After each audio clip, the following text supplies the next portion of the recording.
여러분, 우리 모두는 태어나면서부터 본능적으로 갈망하는 것이 있는데 그것이 바로 행복입니다. 그런데 많은 사람들이 말하는 행복은 단순히 기분이 좋은 상태를 의미할 때가 있습니다. 예를 들어서 우리가 새로운 물건들을 구매할 때 오는 그 정서적인 기쁨, 또한 누군가로부터 칭찬을 받거나 인정을 받을 때 오는 기쁨, 또한 고급 식당에 가서 맛있는 음식을 먹을 때 오는 일시적인 그 기쁨을 행복이라고 착각하게 됩니다. 그래서 요즘 여러분들 미디어를 보게 되면 먹는 것으로 행복을 찾기 위한 강렬한 몸부림이 곳곳에서 나타나지 않습니까?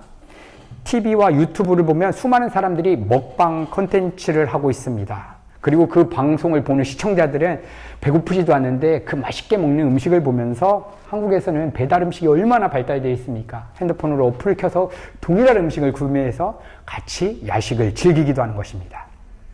그리고 무슨 여행지만 가면 사람들은 무엇을 찾냐면 그곳에 맛집이 있지 않을까. 왜냐하면 그런 것들을 누릴 때의 행복감이 내 안에 있다라고 여겨지기 때문입니다.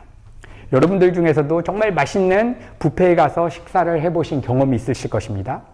배고픈 상태에서 그 맛있는 뷔페에 첫 번째 들어가면 그때 오는 황홀감, 그 다음에 첫 번째 접시에 담는 음식은 우리에게 감동을 선사합니다. 그런데 이제 너무 음식이 맛있어서 계속 먹다가 보면 이제 식당을 나갈 쯤에 되면은 처음에 들어왔던 그 식당에서 느꼈던 그 감동, 첫 번째 접시를 먹었던 그 감성은 이내에 사라지고 오히려 속은 더부룩해지고 불편한 감정이 오히려 우리를 사로잡는 것입니다.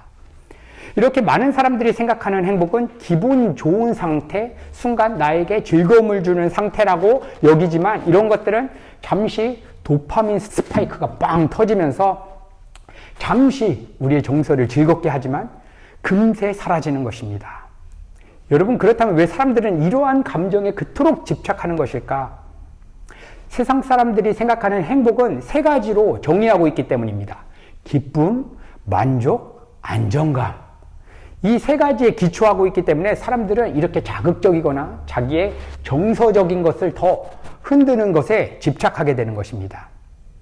여러분 생각해 보십시오. 많은 사람들이 공부를 하고 일을 하며 여행을 떠나며 취미 생활을 갖는 이유는 다 이 세 가지 욕구를 느끼기 위한 목적인 것입니다. 그런데 생각해 보십시오. 많은 사람들이 생각하는 이 행복의 기준은 항상 이 본질이 있는 것입니다. 내가 원하는 것이 주어질 때, 내가 원하는 환경이 펼쳐질 때 행복할 수 있다라고 하는 그 기준이 자리 잡고 있습니다. 그런데 성경은 뭐라고 이야기하느냐? 행복한 삶을 추구하라고 하는 것이 아니라 오히려 행복한 상태에서 삶을 살아가라라고 말씀하고 있는 것입니다. 그 대표적인 예가 하박국서의 말씀입니다. 하박국서 3장 17절에서 18절은 우리가 너무나 잘 아는 고백인데 제가 한번 봉독해 드리겠습니다. 비록 무화과 나무가 무성치 못하며 포도나무에 열매가 없으며 감람나무에 소출이 없으며 밭에 식물이 없으며 우리의 양이 없으며 외양간에 소가 없을지라도 나는 여호와로 말미암아 즐거워하며 나의 구원의 하나님으로 말미암아 기뻐하리로다. 여러분 정말 놀랍지 않습니까? 여기서 없으며가 몇 번 등장한다고 생각하십니까? 우리 은혜가족 공동체는 커피 브레이크를 하는 공동체이기 때문에 금방 발견하셨을 것입니다. 6번이나 없으며.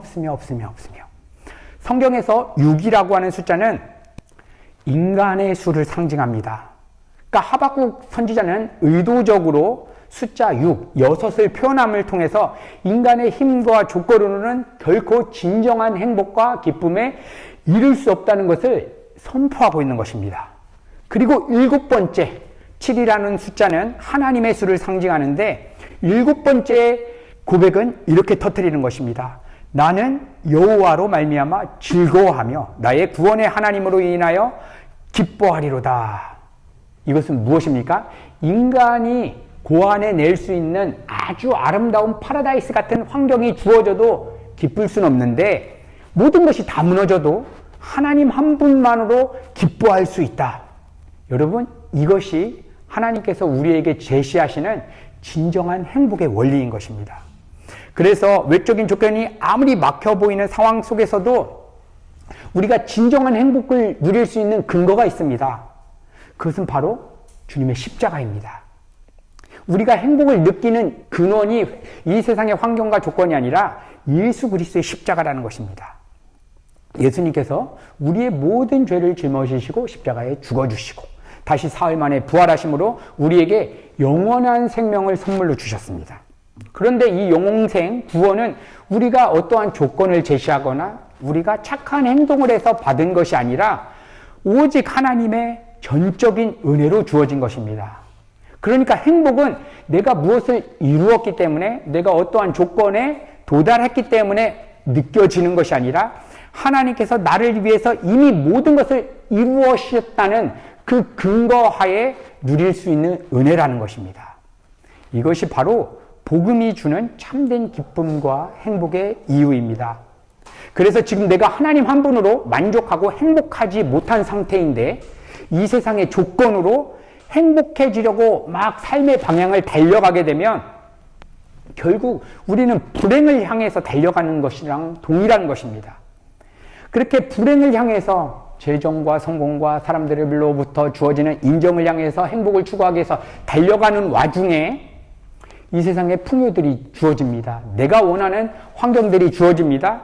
그것은 마치 영적인 마취제처럼 잠깐 작용해서 행복을 주는 것처럼 도파민을 뿜어내긴 하지만 결국 그것은 더 깊은 공허 속으로 우리를 끌고 가게 됩니다. 왜냐하면 그것은 주님께서 주시는 생명의 양식이 아니라 썩을 양식이기 때문에, 이 세상의 시간과 공간의 흐름 속에 존재하는 썩을 양식이기 때문입니다.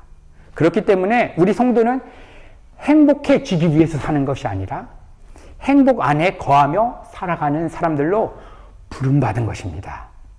여러분, 우리에게 주어진 삶의 조건은 너무나도 다양합니다.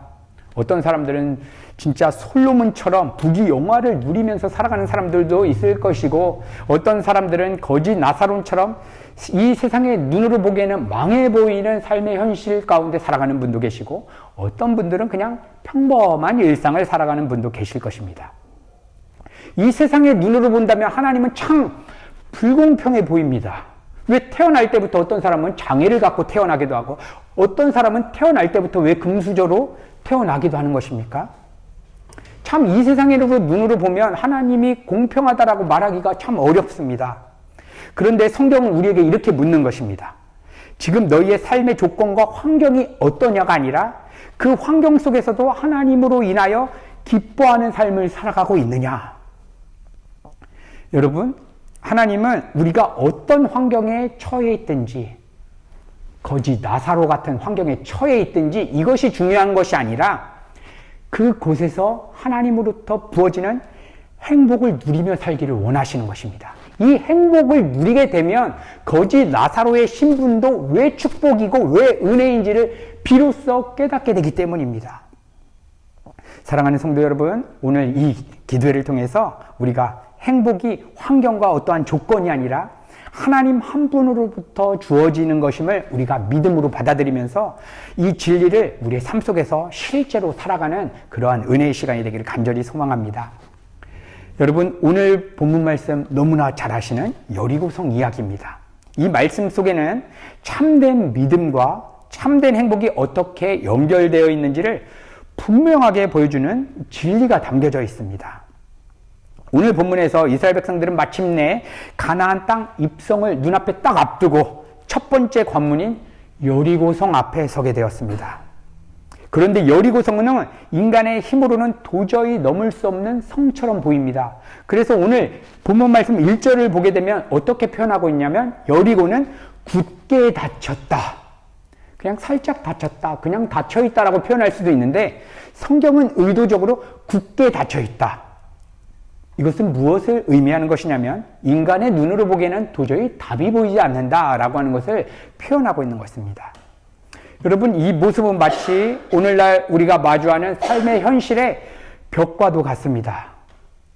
경제의 벽, 인간관계의 벽, 감정의 벽, 내면의 불안과 외면의 고통, 우리의 인생에서도 우리가 쉽게 넘을 수 없는 여리고성들이 존재한다는 사실입니다. 우리 은혜가족 성도님들 중에서도 지금 그러한 벽 앞에 서 계신 분들도 계실 것입니다. 아무리 노력을 해도 무너지지 않고 아무리 기도를 해도 답이 보이지 않는 이 현실 앞에 우리는 서게 되는 그러한 시간이 있다는 것입니다. 그런데 하나님께서는 우리의 상식으로는 도저히 이해할 수 없는 방식을 제시하는 것입니다. 여리고성 앞에 선 이스라엘 백성들에게 니네들 무기 구해와라, 어떠한 전략을 짜라, 이런 말을 하시는 것이 아니라 정말 인간의 눈으로 보기에는 말도 안 되는 전략을 선포하시는 것입니다. 그냥 이 성을 돌아라. 어떻게 돌으냐? 6일 동안은 하루에 한 번씩만 돌아라. 그리고 7일째는 7번을 돌고 소리를 외쳐라. 이렇게 명하시는 것입니다. 인간의 관점으로 이 전략을 본다면 상식 밖의 전략이고 이거는 말이 안 되는 전술인 것입니다. 그런데 하나님께서는 이렇게 말도 안 되는 전략 속에 우리의 인생 가운데 가로막는 여리고성 같은 인생 문제들을 돌파할 수 있는 복음의 진리를 담아놓은 것입니다. 그러니까 이 말씀을 우리가 믿음의 눈으로 보지 않고 인간의 눈으로 보면 야, 이건 말도 안 되는 소리구나. 이러한 내용을 어떻게 우리가 믿음으로 받아들여야 되냐 하고 생각되게 되는 것입니다. 여러분, 하나님께서는 이스라엘 백성들에게 이 성을 도르라고 말씀하셨습니다. 그런데 주님께서 말씀하신 이 성을 도르라고 하는 그 행위는 단순히 움직임을 이야기하는 것이 아닙니다. 하나님을 신뢰하는 믿음의 고백이며 깊은 예배의 표현이었습니다. 이 돌다라고 하는 히브리어가 나카프라고 하는 단어인데 단순히 이동이나 행진을 의미하는 것이 아닙니다. 이 단어는 하나님 앞에서 경외하며 반복적으로 순회하는 예배의 행위를 내포하고 있습니다. 다시 말해서 하나님께서는 이스라엘 백성들에게 명하신 것, 여리고 성 앞에서 뭐 하라는 것입니까? 하나님 예배하라는 것입니다. 여리고 성을 어떻게 하면 우리의 힘으로 무찔러서 무너뜨릴까를 고안해내라는 것이 아니라 여리고 성이라고 하는 인생 문제를 소재 삼아서, 도구 삼아서 하나님을 예배하라는 것입니다. 그리고 이렇게 이스라엘 백성들이 이렇게 말도 안 되는 하나님의 전략에 순종할 수 있었던 이유는 그들 앞에 하나님의 임재를 상징하는 법궤가 앞에 함께하고 있기 때문입니다. 여러분, 법궤는 하나님의 말씀과 언약 그리고 하나님의 강력한 임재를 상징합니다. 법궤 안에는 또 세 가지 상징물이 담겨져 있었습니다. 첫 번째, 십계명에 새겨진 돌판, 두 번째는 만나를 담은 금 항아리, 그리고 세 번째는 아론의 쌍난 지팡이입니다. 이 세 가지 도구가 다 무엇을 예표하고 있냐면 예수 그리스도를 예표하고 있습니다. 십계명 돌판은 말씀이 육신이 되어 이 땅에 오신 예수 그리스도를 상징하며, 만나의 항아리는 생명의 떡이신 예수 그리스도를 상징하며, 아론의 쌍난 지팡이는 죽음을 이기시고 살아나신 주님의 부활을 예표하고 있습니다. 그러니까 이스라엘 백성들이 6일 동안 성을 돌면서 바라보았던 것은 거대한 인생 문제 같은 여리고 성이 아니라 장차 오실 메시아 예수 그리스도를 믿음의 눈으로 바라보고 있었던 것입니다. 여러분, 이것은 오늘날 우리 성도의 삶에도 동일하게 적용됩니다. 우리는 삶을 살아가면서 여리고성 앞에 선 이스라엘 백성들처럼 도무지 길이 보이지 않는 인생 문제 앞에 서게 되는 것입니다. 아무리 기도해도 아무리 노력해도 쉽게 무너지지 않는 벽들을 우리는 경험하게 됩니다. 그런데 우리에게 필요한 것은 이 문제의 해결이 아니라 예수님을 바라보는 믿음입니다. 이 문제를 소재 삼아서 예수님을 바라보는 믿음입니다. 여러분, 우리가 왜 인생의 어려움이 딱 닥치게 되면 그거를 바뀌거나 조건을 바꿔서 삶의 안정감을 찾으려고 하고 기쁨을 누리려고 하냐면, 그렇게 내가 원하는 대로 삶이 펼쳐질 때, 어려운 문제가 해결되면 행복함을 느낄 수 있다라고 우리가 믿고 있기 때문입니다. 핵심은 무엇이냐면 행복입니다. 내가 원하는 대로 삶이 펼쳐졌는데 불행하게 된다라고 믿고 있다면 환경의 변화와 조건의 변화를 추구하는 사람은 아무도 없을 것입니다. 그런데 성경이 제시하는 것은 이미 너희들이 원하는 행복을 내가 줄 테니까 이거 갖고 여리고성 앞으로 가라는 것입니다. 다시 말하면 이스라엘 백성들에게 요구했던 것은 여리고성을 정복해서 행복을 추구하는 게 아니라 정복하기도 전에 행복한 상태에서 한번 돌아봐라. 주님께서 그렇게 말씀해 주시는 것입니다. 여러분, 그렇게 먼저 우리가 어떠한 인생 문제를 닥치기 전에 하나님 한 분으로 인하는 행복으로 채운 상태에서 그 문제 앞에 가게 되면 이 문제는 더 이상 우리의 생각과 마음을 지배하지 않는 것입니다. 이 문제 때문에 걱정했다가, 이 문제가 잘 되면 기뻐했다가, 이렇게 요동하지 않는다는 것입니다.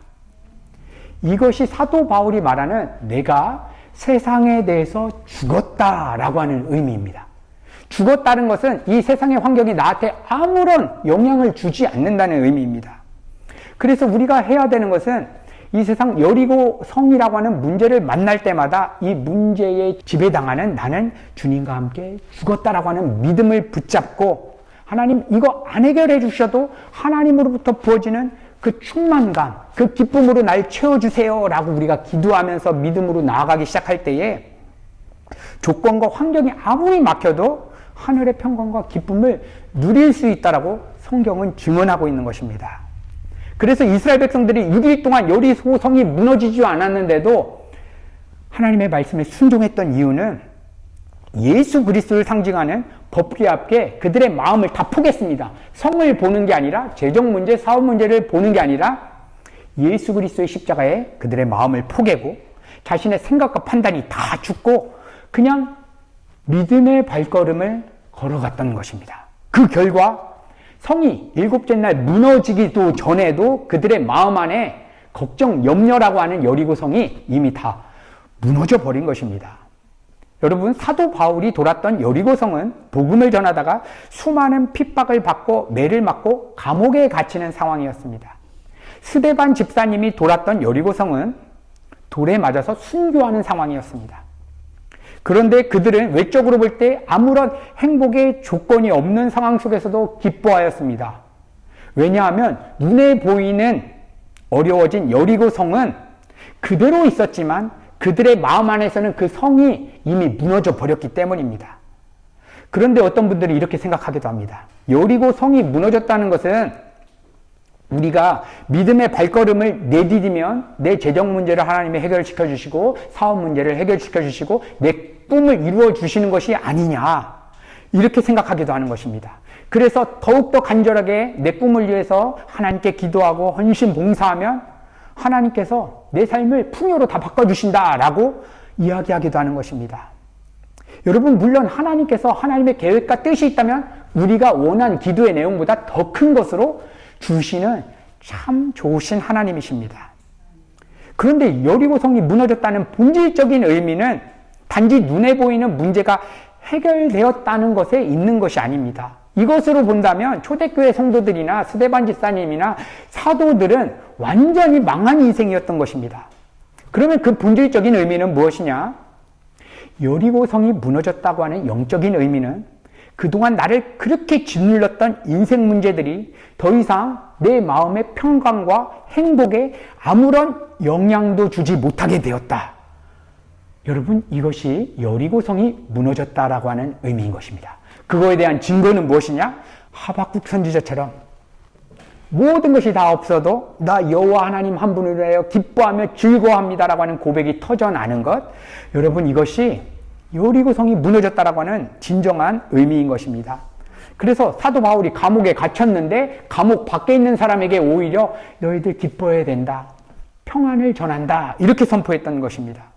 스데반 집사님도 돌 맞아 죽는 그런 극한 상황에 하나님의 영광을 보면서 오히려 돌 던지는 사람들을 향한 예수 그리스도의 긍휼의 마음을 품고 기도했던 것입니다.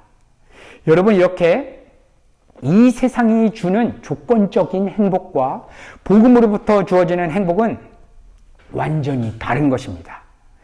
여러분, 우리 하나님의 백성들이 누리는 행복은 조건과 환경에 기한 것이 아니라 하나님 한 분으로 인한 것입니다.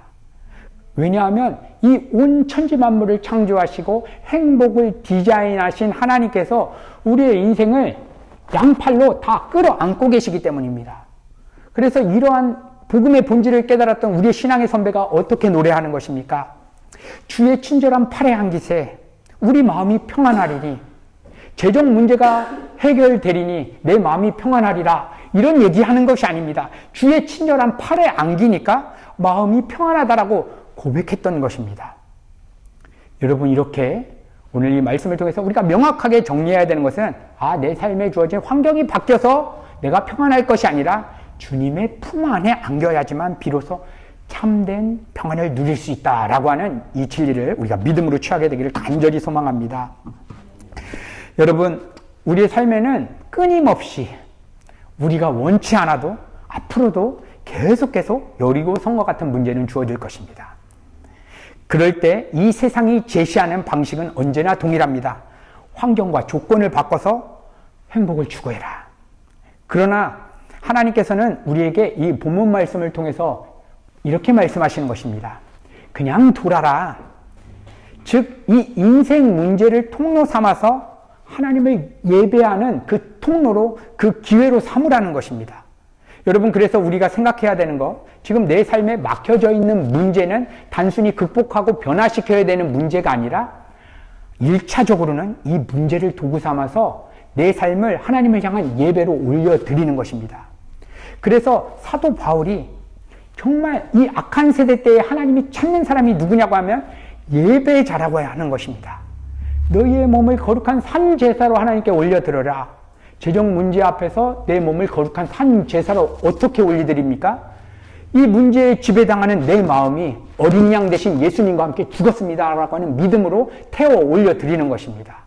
그때 하나님께서 우리의 삶을 받으시고 우리의 전 인격을 그분의 아름다운 성품으로 장악하셔서 세상이 알 수 없는 방법으로 길을 여시는 것입니다. 그런데 우리는 단순히 외적으로 막 길을 열었다는 것을 우리가 자꾸 추구하게 되는 것입니다. 왜냐? 우리 안에 있는 본성은 자꾸만 외적인 요소로 행복을 추구하고자 하는 본성이 있기 때문입니다. 그래서 오늘 우리 기도의 가운데 하나님, 내가 먼저 하나님 한 분으로 인해서 행복한 상태에서 삶을 살아갈 수 있도록 하나님 은혜를 베풀어 주시옵소서. 조건이 아니라 이미 하나님으로 주어지는 기쁨 가운데서 삶을 살아가고 외적인 요소를 바라볼 수 있게 하나님 도와주세요 라고 우리가 고백하게 될 때에 하나님께서는 놀랍게 우리의 삶을 우리가 알지 않는 방법으로 길을 열어주실 것입니다. 여러분, 한번 생각해 보십시오. 영원한 사망으로 들어갈 수 없는 우리의 인생 가운데 하나님께서 찾아오셔서 누군가를 통해서 복음을 듣게 하셨습니다. 그래서 우리의 마음을 회복케 하시고 회심케 하셔서 거듭나게 하셨습니다. 그리고 영원한 생명을 주셨을 뿐만이 아니라 온 천지 만물을 창조하신 하나님의 자녀라고 인쳐주셨습니다. 여러분, 이 엄청난 은혜를 받았으면 평생 인생이 다 망한다 하여도 죽을 때까지 하나님 감사합니다. 하나님 정말 이러한 은혜를 저에게 왜 보내주셨습니까? 하면서 감격하면서 죽을 때까지 우리의 인생을 다 소진해도 부족한 인생 아니겠습니까? 그런데 이 은혜를 받았음에도 불구하고 이거 말고 다른 걸로 우리가 행복을 추구한다면 이것은 정말 하나님이 아파하시는 모습일 것 같습니다. 여러분, 출애굽 1세대들을 보십시오. 애굽에 노예 생활했던 사람들을 홍해바다를 가르고 완전 환경과 조건이 다른 삶의 현장으로 하나님이 바꿔주셨습니다. 그런데 그들은 어떻게 했습니까? 여전히 마음은 애굽의 노예로 묶여져 있어서 물 없다, 고기 없다 난리를 치면서 정말 삶의 환경이 어려울 때마다 뭐라고 고백하는 것입니까? 하나님, 차라리 애굽에서 나를 죽여주시지 왜 이렇게 내 삶을 바꿔놨습니까? 하면서 불만과 원망을 터뜨리지 않았습니까? 여러분, 이러한 모습이 우리 가운데 있다면 정말 오늘 이 기도의 가운데 하나님 앞에 다시 한번 회개하고 정말 하나님께서 주시는 참된 행복과 기쁨을 내가 누리기를 원한다라고 우리가 고백하며 나가셨으면 좋겠습니다. 여러분, 우리는 행복을 추구하는 사람이 아니라 이미 예수님 안에서 행복한 자로 부름받은 사람입니다. 삶의 조건은 언제나 다 달라질 수 있습니다. 이전처럼 코로나 팬데믹과 같은 전 세계 바이러스 팬데믹이 또 다시 올 수도 있을 것 같습니다. AI의 발전과 기술의 진보로 우리의 일자리를 위협받을 수도 있습니다.